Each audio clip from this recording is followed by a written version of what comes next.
He thought she was just another black woman he could intimidate until she walked into court and destroyed his career. The road was nearly empty that night.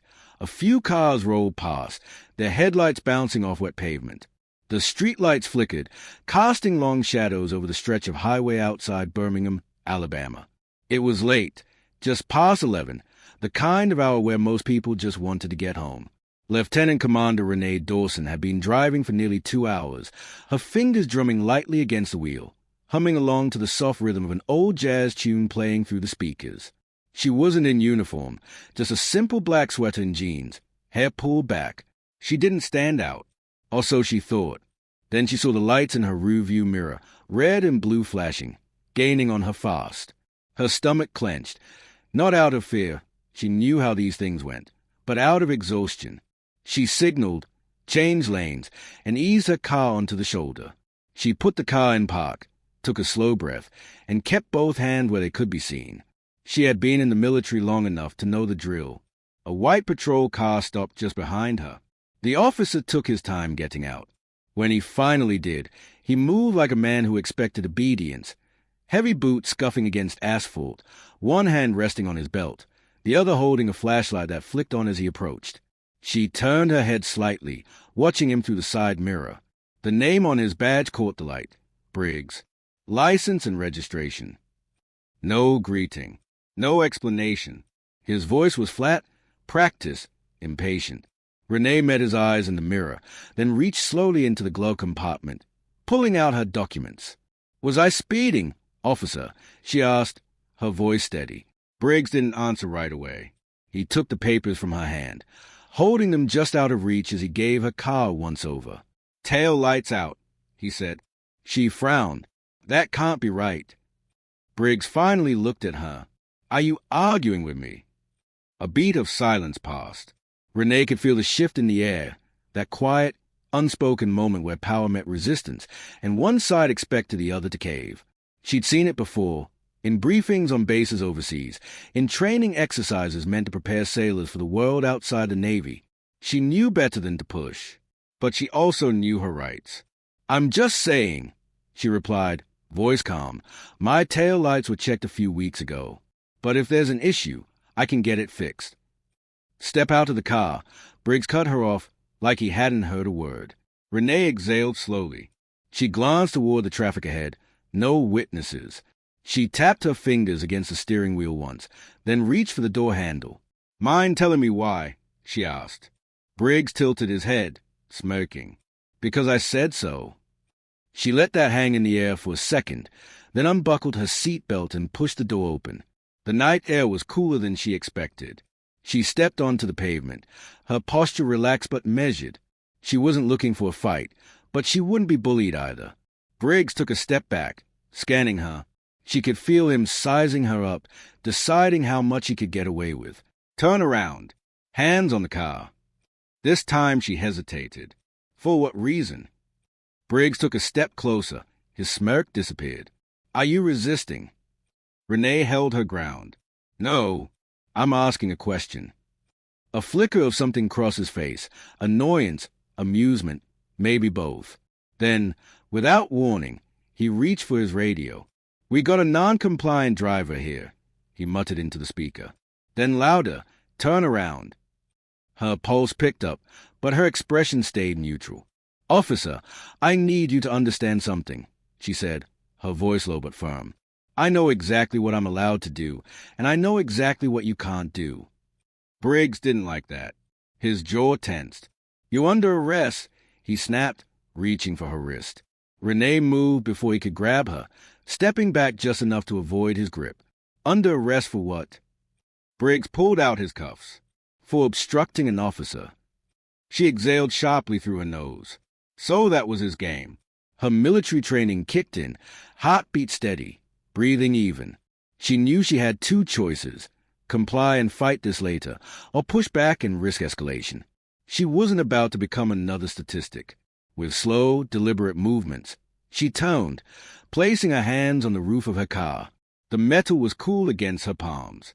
Briggs wasted no time yanking her arms behind her back, tightening the cuffs far too much before shoving her toward the patrol car. "You don't know what you're doing," she murmured. Briggs chuckled, shoving her into the back seat. Lady, I know exactly what I'm doing. But he didn't. Not even close. The hard plastic seat of the patrol car dug into her back. Renee sat still, wrists burning against the cuffs, her breath measured. The door slammed shut behind her, sealing her in. Outside, Briggs strutted back to his vehicle, muttering something into his radio. She glanced at the partition separating her from the front seat. The faint reflection of her face stared back, calm, composed. But beneath that, something simmered. She had been through combat drills, high-stakes operations, and interrogations in foreign territories. But this was different. This was a man with a badge, drunk on power, convinced he was untouchable. A few minutes passed, then 5, then 10. She shifted her hand slightly, testing the cuffs. Too tight. He had done it on purpose. The driver's side door swung open, and Briggs slid in, whistling. Well, he muttered, pulling his seatbelt across his chest. Let's take a little ride. She didn't respond. He threw the car into gear, pulling off the shoulder and back onto the road. The patrol car lurched forward, the overhead lights still flashing. She could see the reflection of the red and blue in the side mirrors, staining the road behind them. You know, Briggs said after a moment, most people just keep their mouths shut when I tell them to step out. Renee exhaled sharply through her nose. And most officers don't arrest people for questioning a traffic stop. Briggs laughed, shaking his head. Lady, you must really think you're somebody. She looked at him through the glass. I don't think. I know. That made him pause, just for a second. His knuckles flex around the wheel, a flicker of irritation breaking through his smug exterior. But he covered it up quick. You military? He asked, his tone suddenly shifting. She didn't answer. Yeah, I figured, he went on. You got that attitude, that above-the-law type. He smirked. Bet you thought I'd back off if you threw that around. Huh? Still, she stayed silent. Briggs clicked his tongue. Shame, he mused, shaking his head. If you just kept your mouth shut, we could have avoided all this. Her jaw tightened. The audacity of it, as if his actions were somehow her fault. The station came into view up ahead, a squat, gray brick building just off the main road. The parking lot was mostly empty.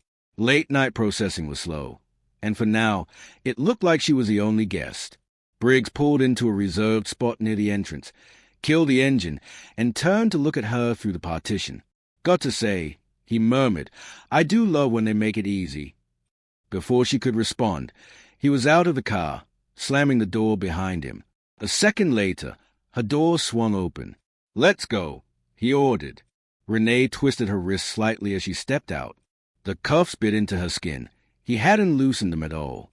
She kept her head high as he led her inside, past a bored-looking desk sergeant, and into processing. The holding area smelled like old coffee and sweat.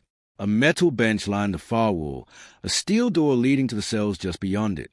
Briggs uncuffed her just long enough to push her through booking. Fingerprints, mug shot, the whole routine.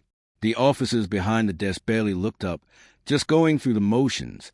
She had seen this kind of indifference before, the kind that let bad men like Briggs thrive. When it was over, he grabbed her wrist again, leading her toward the cells. You think you're smart? Hey, he muttered under his breath. She glanced sideways. I don't have to think. His grip tightened. She knew that got under his skin. Enjoy your stay, Briggs sneered, shoving her toward the cell. Renee caught herself before she stumbled. She toned, watching as a metal bars slid shut between them. Briggs smirked from the other side, tapping the bars lightly with his fingers before walking away. The lock clicked into place. She took a slow breath, then sank onto the bench. The chill of the metal pressed through her jeans, grounding her. One night, that's all it would take, because Briggs had no idea who he had just messed with. The metal bench was cold, hard, unforgiving. Renee shifted slightly, rolling her shoulders to ease the stiffness creeping in. The cell wasn't much, just 4 walls, a single flickering light, and a faint smell of old sweat and disinfectant.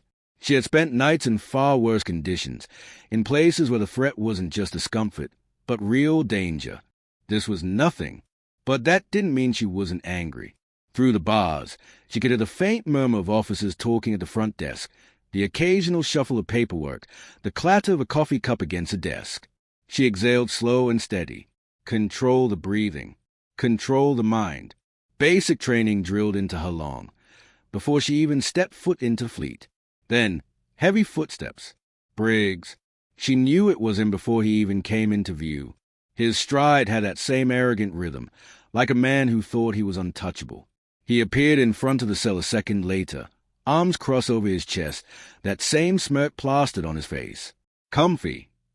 She didn't answer. He tilted his head, stepping closer to the bars. You know, if you just played along, you wouldn't be in here right now. She let a slow smile curl at the edges of her lips.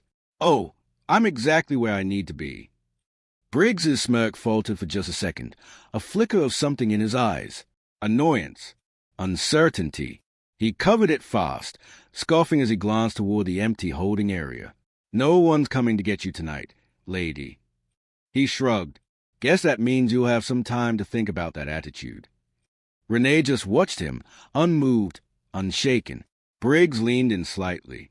See, here's the thing, he continued, lowering his voice. People like you think the rules don't apply.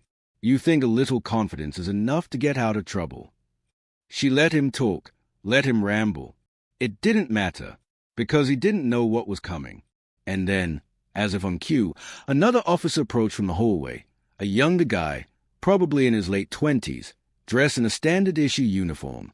He stopped a few feet away, holding a clipboard. Sergeant. The officer's voice carried just a hint of uncertainty. We got a call. Briggs barely glanced at him, and the officer hesitated, shifted on his feet. And I think you need to see this. Briggs frowned, then gave Renee one last look before stepping away. She sat back, listening. The conversation was hushed, but she caught bits and pieces.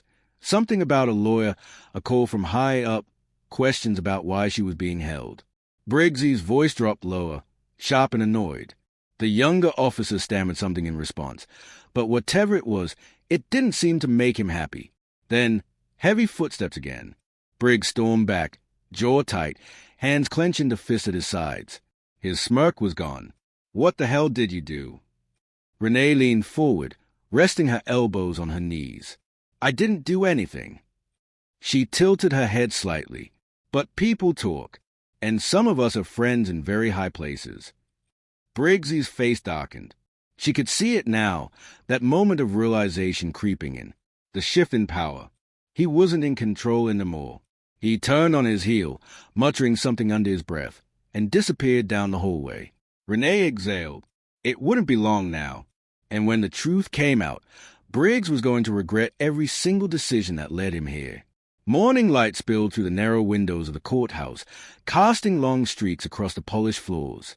The air inside was crisp, the kind of cold that settled deep in your bones if you sat still too long.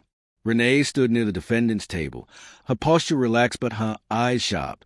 She wasn't in handcuffs anymore. No orange jumpsuit, no holding cell. Just a well-tailored navy blue blazer, a simple blouse, and an undeniable presence. She wasn't alone. Beside her, her attorney, Carla Whitman, flipped through a stack of papers, barely glancing up as people trickled into the courtroom. The woman was efficient, methodical, no wasted movements, no small talk. Renee liked that. The heavy wooden doors at the back of the courtroom swung open. Briggs walked in. He still carried himself like he owned the room, shoulders squared, chin slightly lifted. But there was a difference now, a stiffness in his step, a flicker of something in his expression that hadn't been there before. He wasn't as sure of himself anymore. Renee caught his eye. He looked away. Good. The judge entered, and the room quieted. Judge Alan Kirkland, an older man with a weary expression, adjusted his glasses as he settled in.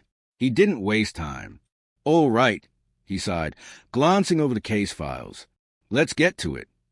The prosecutor, a middle-aged man with neatly combed hair, cleared his throat. Your Honor, we have reason to believe that the defendant, Lieutenant Commander Renee Dawson, was unlawfully detained without probable cause. Furthermore, new information suggests a pattern of misconduct involving the arresting officer, Sergeant Daniel Briggs. A murmur rippled through the room. Briggs shifted in his seat, jaw tightening. The judge peered at him over his glasses. "Sergeant Briggs, care to explain?" Briggs leaned forward, clearing his throat. "Your Honor, the defendant was uncooperative during a routine traffic stop." The prosecutor cut him off. "Uncooperative," he toned, lifting a document from the table. "Lieutenant Commander Dawson's record shows a distinguished military career, graduate of the Naval Academy, multiple commendations, no criminal history, no outstanding citations. Are you telling me that despite all this, she was such a threat that you had to arrest her over a broken taillight?" Briggs opened his mouth, then shut it. The silence stretched. The prosecutor continued, flipping through his papers. "Additionally, an internal review of your arrest history shows a disproportionate number of traffic stops involving black drivers in this district." The murmurs grew louder. Briggs's face darkened. Judge Kirkland set his file down with a sigh. "Sergeant, I don't like what I'm hearing." Briggs sat back, crossing his arms. She resisted. The prosecutor raised an eyebrow. "The body cam footage says otherwise." Another ripple of noise moved through the room. Briggs looked at the judge, suddenly more defensive. "I was following standard procedure." Judge Kirkland wasn't buying it. He glanced toward the bailiff. "Let's play the footage." A screen lowered at the front of the courtroom. A video began to play. Renee didn't turn to watch. She had lived it. Briggs barking orders, her calm voice, the unnecessary escalation, the smug way he tightened the cuffs. The room was dead silent when the footage ended. Judge Kirkland leaned forward, steepling his fingers. "Sergeant Briggs, you violated protocol. You conducted an unlawful arrest, and you failed to report the full details in your initial statement." Briggs opened his mouth, but the judge wasn't done. "The charges against Lieutenant Commander Dawson are hereby dismissed." His gavel came down, sharp and final, "and I strongly suggest an internal investigation into Sergeant Briggs's conduct." The tension in the room snapped like a pulled rubber band. Briggs looked like he had been punched in the gut. His face flushed red, hands clenched into fists at his sides. Renee simply exhaled, slow, controlled. She never had a doubt. As she stood collecting her things, she glanced toward Briggs one last time. Their eyes met. No words were exchanged. They didn't need to be, because this time she wasn't the one who had to fight for her reputation. Briggs was. Briggs stormed out of the courtroom, his heavy footsteps echoing down the polished hallways. His face was tight, his jaw clenched. He could feel the eyes on him, other officers, court staff, even reporters who had shown up after word of the case spread. He wasn't used to this. He was used to control, to walking into a room and commanding respect or fear. But now, the power he had taken for granted felt like it was slipping through his fingers. And then came the worst part. "Sergeant Briggs." A sharp voice cut through the hallway noise. He toned. Chief Eldon Baker stood with his arms crossed, his expression unreadable. The older man had been on the force for over 30 years, a respected figure in the department. His word carried weight. Briggs straightened. "So?" Baker studied him for a moment, then with a curt nod motioned for Briggs to follow him into a private office. The second the door shut, the chief's tone dropped. "What the hell were you thinking?" Briggs exhaled sharply. "I was doing my job." "Your job?" Baker scoffed, tossing a file onto the desk. It landed with a heavy thud. "That's not what it looks like from here.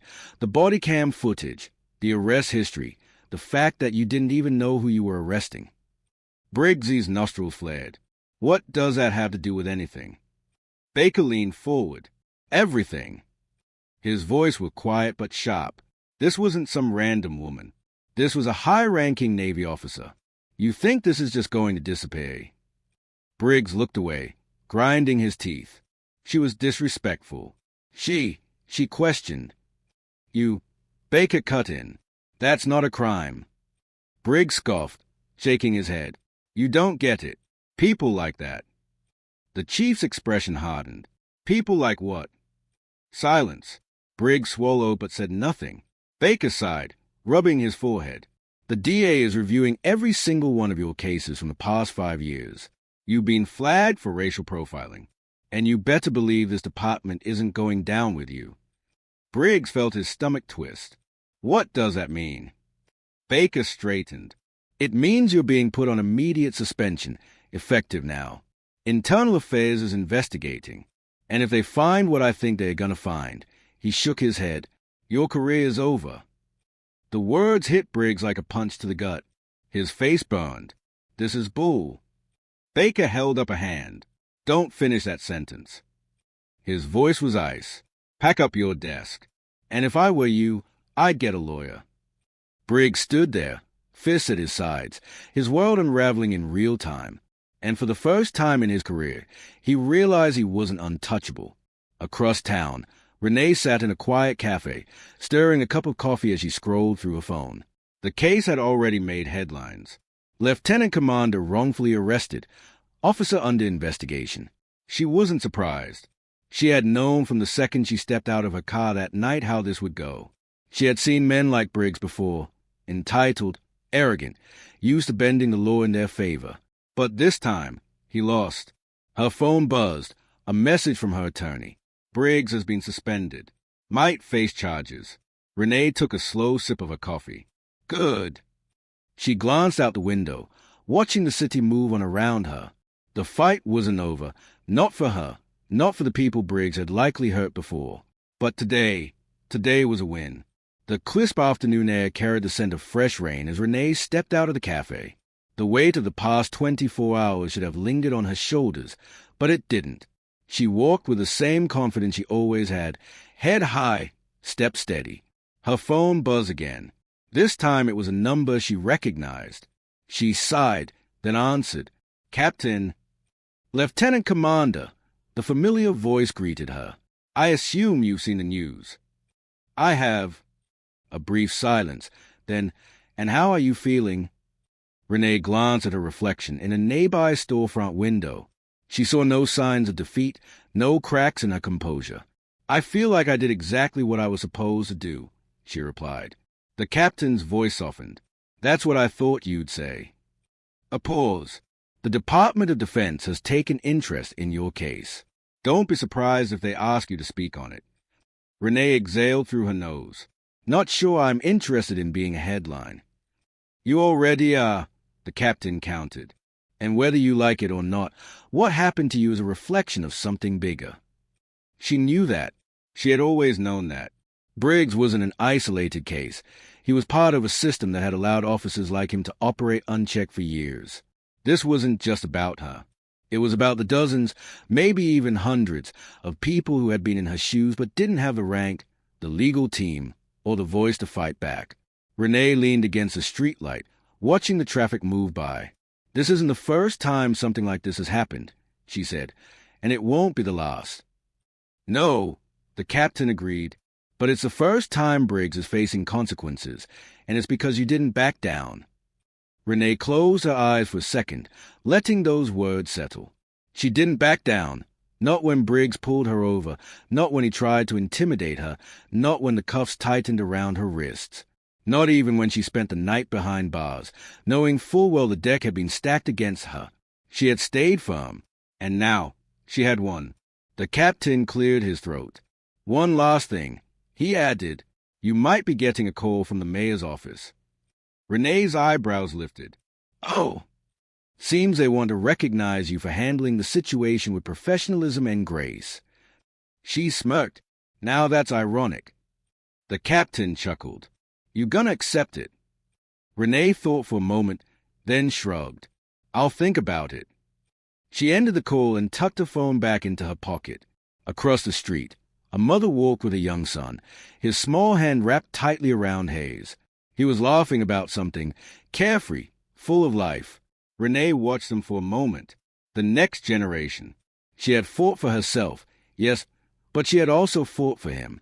For every black boy and girl who deserved to grow up in a world where men like Briggs couldn't wield their badges like weapons. She took a deep breath, and then she walked away, her steps firm, her purpose clear. Because this fight wasn't just hers. It never had been. Power unchecked is power abused. And the only way to change the system is to hold it accountable. What happened to Renee happens to people every day. People who don't have the privilege of rank, connections, or evidence to back them up. That's why it's important to speak up, to demand change, to refuse to stay silent. If this story made you think, share it. If it made you angry, talk about it. And if it made you realize how much work is left to do, stay engaged. Because real change starts with real conversations.